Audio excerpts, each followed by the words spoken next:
में आज हमारे साथ हैं वैल्यू क्वेस्ट इन्वेस्टमेंट एडवाइजर के सीईओ रवि धर्मशी। रवि जी के पास भारतीय शेयर बाजार में 21 साल से ज़्यादा का अनुभव है। इन्होंने अमेरिका के मैकलम बिजनेस स्कूल से एमबीए की पढ़ाई की है। 4 साल तक वो रेयर एंटरप्राइजेस के साथ भी जुड़े रहे हैं और ऑल्टरनेटिव इन्वेस्टमेंट फंड के माहिर माने जाते हैं। इनके पीएमएस ने शानदार रिटर्न्स जनरेट किए हैं और मार्केट को आउट परफॉर्म किया। Ravi ji, good morning.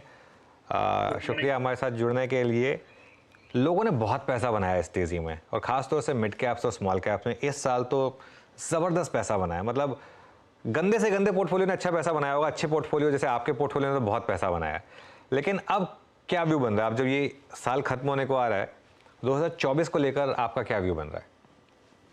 So Anuj, thank you for having me और आपके व्यूअर्स को नमस्कार।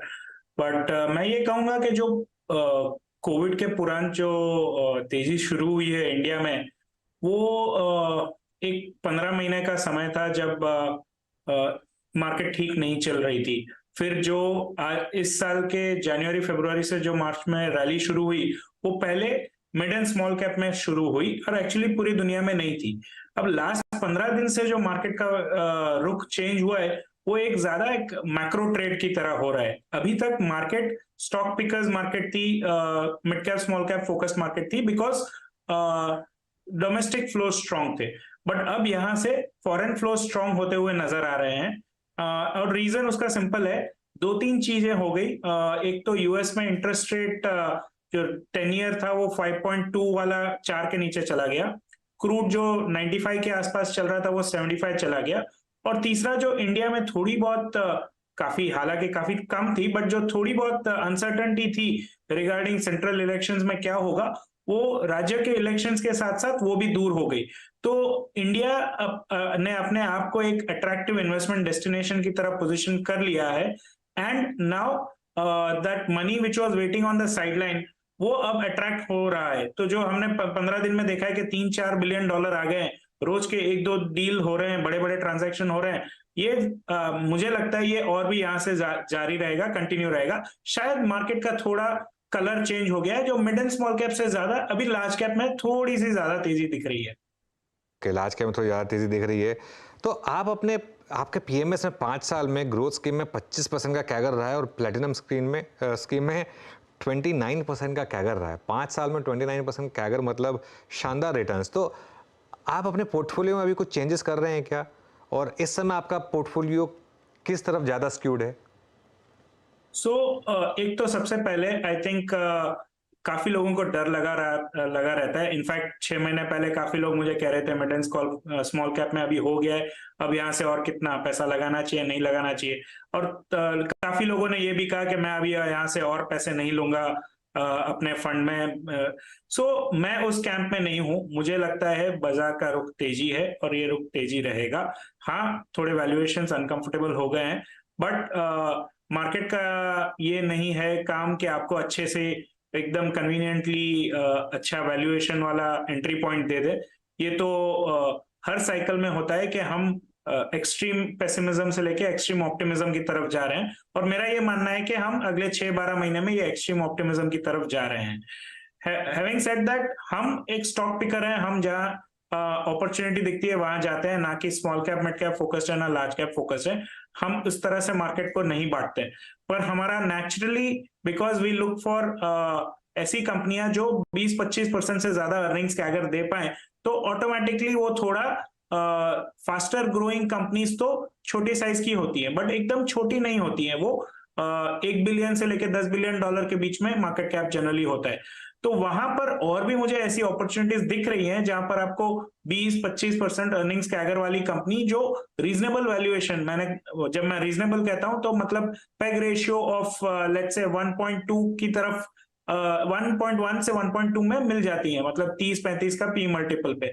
तो अगर ऐसा है तो अगर इवन इफ थोड़ा सा डीरेटिंग भी हो जाए, तो भी आपको 15 से 20% अर्निंग्स स्टॉक रिटर्न्स यहाँ से 5 साल में मिल सकते हैं। सो ये मेरा मानना है कि we should continue the focus. हाँ, अगले 6 महीने 12 महीने में ऐसे लगता है कि because money flows will be driven by FII is more, तो वहां पर थोड़ी एक्स्ट्रा रिटर्न्स आ सकती हैं। बट अगर आप 4-5 साल का व्यू लो, तो मिड एंड स्मॉल कैप में अभी भी अपॉर्चुनिटी है। ओके, तो रवि जी की जो अब तक की टिप्पणी थी उसके बाद आपको ये एक चीज़ तो जहन में आ गई होगी कि चल चुका है बहुत, ये एक सिद्धांत नहीं है। अच्छी अर्निंग विजिबिलिटी हो और रीजनेबल अगर आप देखें प्राइसिंग हो तो वो चेज़ करने लायक चीज़ अभी भी है। रवि जी, इसी दृष्टिकोण से मेरे जहन में बार बार दो स्पेस आते हैं जिसको स्पेशली दूसरे कार्यकाल में इस केंद्र सरकार की बहुत बाजार ने वरीयता दी, डिफेंस और रेलवे। अब रेलवे को अमूमन हम ये कह देते हैं कि जनाब बहुत चल चुका है, एक वर्टिकल राइज था, बट इन दो स्पेसिस में आपको अर्निंग्स की विजिबिलिटी और कितनी स्ट्रांग लग रही है आपके अनुमान से, और इन दो स्पेस पे आपका व्यू क्या है? अर्निंग्स विजिबिलिटी बहुत ही स्ट्रांग है वीरेंद्र जी, एंड यहाँ पर अर्निंग्स का तो प्रॉब्लम है ही नहीं, पर ये क्वेश्चन ये पूछने लायक है, क्या हम FY25 का अर्निंग्स डिस्काउंट कर रहे हैं या FY26 का? सो अगर FY26 का भी डिस्काउंट कर रहे हैं तो वहां थोड़ी सी आपको कॉशियसनेस आपको बरतना चाहिए वहां पर। But having said that, Tailwind अभी भी बहुत जोरदार है। आज ही हमने देखा, एक पढ़ा के government is talking about 1 lakh crore रुपया स्पेंड करने का on new train. 2 wagon order अभी ही रिलीज हुए हैं, ऑलमोस्ट 10,000 वैगन्स के ऑर्डर रिलीज हुए हैं। एंड यहाँ पर 2 चीजें हो रही है, एक तो कैपेसिटी बढ़ा रहे हैं इंडियन रेलवेज, और दूसरा अपग्रेडेशन हो रहा है। तो एक रियलाइजेशन भी बढ़ रहा है और वॉल्यूम भी बढ़ रहा है। तो यहाँ पर सिर्फ 3 ही कंपनियां हैं जो इस डिमांड को केटर कर सकती हैं, specially in the wagon side. So that way it is a very good industry structure, और यहाँ से काफी पैसे बने हैं। बट वो क्या होता है ना कि हमने 20 साल से इस जगह पर पैसे बनते नहीं देखे हैं, तो एनालिस्ट जरा उसमें हिचकिचाते हैं कि अरे ये बिजनेस का क्वालिटी अच्छा नहीं है और काफी कुछ प्रॉब्लम है, जो सही है। बट जब एक सेक्टर चेंज होता है तब उसका फिर past it becomes a liability for analyst to analyse in the new light. So मुझे लगता है ये नया सेक्टर बॉर्न हुआ है। हाँ, थोड़ा 6-12 महीने में शायद आपको बहुत ज्यादा रिटर्न ना बने, बट 4-5 साल का व्यू लें तो यहाँ पर भी तेजी और बनी रहेगी। जी हाँ, 4-5 साल का व्यू रखिए। अगर आप आए हैं तो आपको इस बात से बिल्कुल भी विचलित नहीं होना चाहिए कि शेयर आके बहुत चल चुका है। नहीं, अर्निंग विजिबिलिटी काफ़ी अच्छी खासी है। अच्छा रवि जी, अब एक स्पेस पे भी कुछ देर पहले आपके आने से पहले हम बात कर भी रहे थे, इंडस्ट्रियल कमोडिटीज़। आप मेटल्स पे आइए, फेरस नॉन फेरस ग्रुप पर। मेटल्स में इस बार हमने जो कॉन्फिडेंस देखा वो गजब का था। ऑल टाइम हाई इंडेक्स पे, ऑल टाइम हाई पर ये इंडेक्स ट्रेड कर रहा है। आज केमिकल्स में काफ़ी स्विंग है, जो कि CY23 के फर्स्ट हाफ में काफ़ी इश्यूज के चलते बैकफुट पे था। इन दो स्पेसेस पे आपका व्यू क्या है सर इस वक्त? सो हम मेटल्स थोड़ा कम ही ट्रैक करते हैं, बट हैविंग सेड दैट, यहाँ पर कमोडिटी सेक्टर में तेजी आती है जब सप्लाई बहुत सालों से बड़ा नहीं होता है। और हमने ये देखा है कि जो 2003 से 8 की तेजी थी, तब हम सब ज्यादा कमोडिटी कंपनियों ने बड़ा एक्सपेंशन किया था। उस बात को अब 10, 12, 15 साल होने आए हैं, तो मैं ये अनुमान लगा सकता हूं कि यहाँ पर सप्लाई काफी क्रंच हुआ होगा, और डिमांड उसकी ऐसी ही एक 4-5-6% पर ग्रो होती रहती है, बट सप्लाई बहुत फ्लक्चुएट होता है। तो जब सप्लाई कम हो जाता है तो फिर वहां पर कमोडिटी पर प्राइस पे प्रेशर आने लगता है। मैं कमोडिटी का एक्सपर्ट नहीं हूं, बट मुझे लगता है शायद ऐसी कंडीशंस डेवलप हो रहे हैं ऑन द कमोडिटी साइड। दूसरा सेक्टर आपने केमिकल्स का, आई थिंक केमिकल्स में थोड़ा सा डरना चाहिए। एक 2014 से लेके 2021 तक एक बहुत बड़ी तेजी चली, जब ये 25,000 करोड़ का सेक्टर 5.5 लाख करोड़ का हो गया। और उसके बाद, और तेजी के कारण क्या थे, तो चाइना अपना प्रोडक्शन बंद कर रहा था, इंडिया प्रोटेक्शन दे रहा था, और ये सारी कंपनियां बहुत सस्ती थी। अब अगर देखो तो ये सारी कंपनियां अब बहुत सस्ती नहीं रही हैं। दूसरा, China is back in the market और वो काफी कमोडिटी केमिकल्स डंप कर रहा है। और तीसरा, जो इंडिया प्रोटेक्शन प्रोवाइड कर रहा था, वो प्रोटेक्शन कम हो चुका है। तो यहां से बहुत बड़ी तेजी केमिकल सेक्टर में मानना मुझे थोड़ा डिफिकल्ट लग रहा है। बट हैविंग सेड दैट, क्या 1-2-4 कंपनी हो सकती हैं जो यहां से भी बहुत अच्छा रिटर्न दे सके इन अ पर्टिकुलर नीश एरिया, तो वो हो सकता है। पर आपको स्टॉक पिकिंग की जरूरत है, ना कि पूरे सेक्टर को एक पेंट ब्रश से कलर करने की। ओके, चलिए रवि जी, एक स्पेस जहां पर शानदार कमबैक है, शानदार, वो है आईटी। मिड कैप आईटी तो खैर कभी गिरा ही नहीं था, लेकिन लार्ज कैप आईटी जिस तरीके से गिरा, उसी पेस से रिकवरी आ रही है। यहाँ पर अब आपका क्या व्यू बन रहा है, गिवन अब यूएस में एक जो एनवायरनमेंट बन रहा है कि शायद रेट कट्स हों और रिसेशन भी ना आए, क्या वापस लेने का टाइम आ गया आईटी स्टॉक्स को?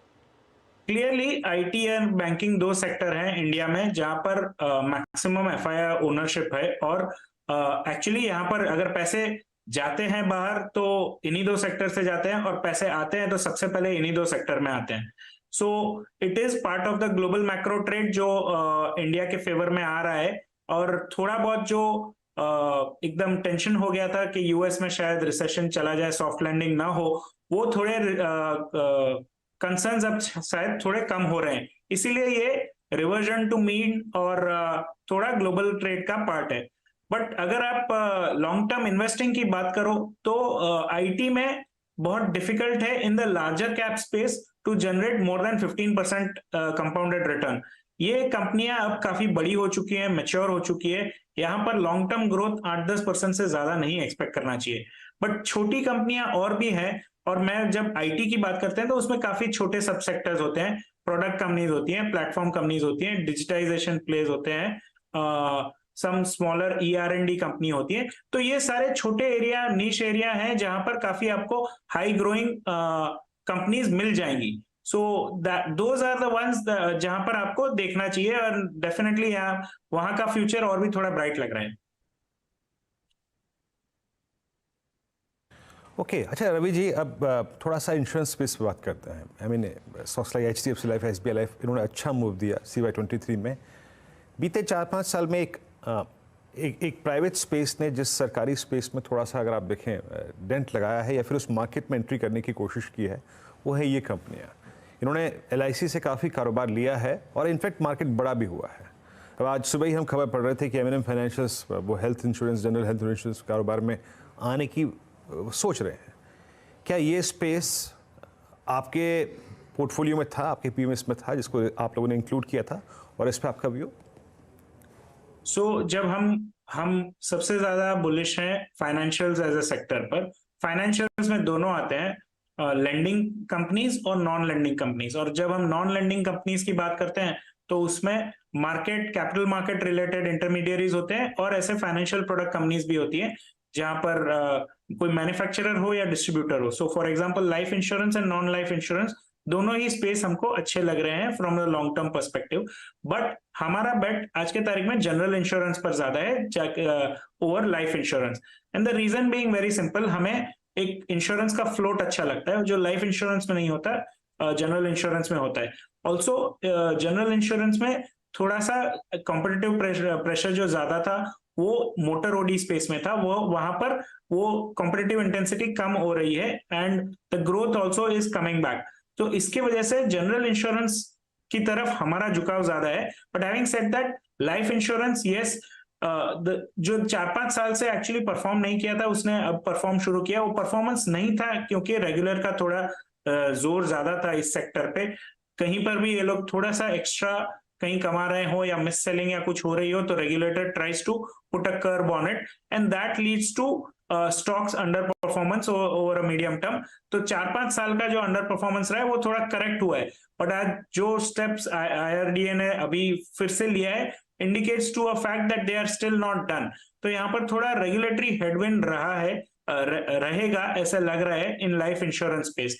But otherwise as a space to invest in for the long term ये काफी अच्छी जगह है। वाकई, और जनरल इंश्योरेंस पे अगर आप देखें रवि जी का काफ़ी फोकस है उस पर ज़्यादा, अगर आप देखें तो कंफर्टेबल है इस पर कॉल लेने में, और इनफैक्ट उसको इंक्लूड भी किया है उन्होंने अपने PMS में। अच्छा सर, पॉसिबली एक स्पेस और ये भी बड़ा ओवर हीटेड स्पेस रहा। अब धारणा वही बनती है क्योंकि इसकी मिड कैप में बहुत स्ट्रॉन्ग प्रेजेंस है, that's power generation, power finance. आपने REC PFC को देखा ही होगा, आपने NTPC को देखा होगा। मेरे ख्याल से हमने अपने करियर में इतने स्ट्रॉन्ग और वर्टिकल राइज पहली बार देखे हैं। रवि जी, आपका व्यू इन स्पेस पे? तो वीरेंद्र जी, आई थिंक एक थीम है जिस पर हम बहुत ज्यादा बुलिश हैं, उसे हम एनर्जी ट्रांजिशन कहते हैं।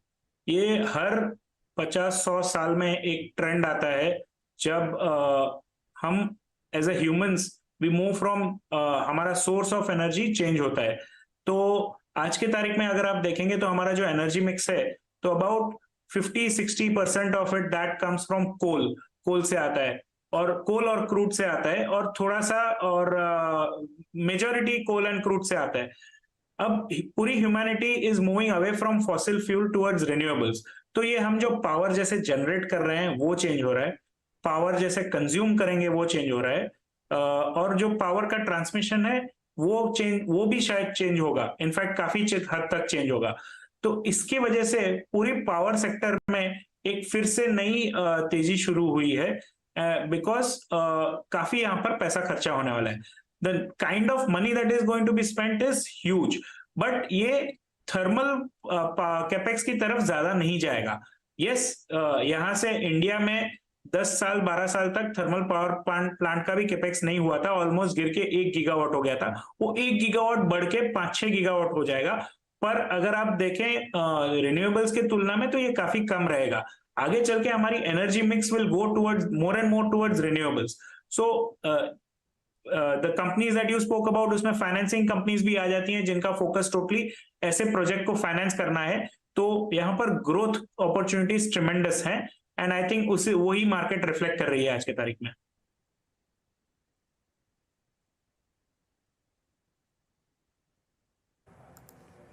चलिए रवि जी, बहुत बहुत शुक्रिया, आप इस कार्यक्रम में शामिल हुए और सभी सेक्टर्स पर बहुत बारीकी से खूबसूरती से अपना व्यू रखा आपने सर। और इस शुक्रवार की आपको एक बार फिर से बधाइयाँ। मतलब ये शुक्रवार अपने आप में कितना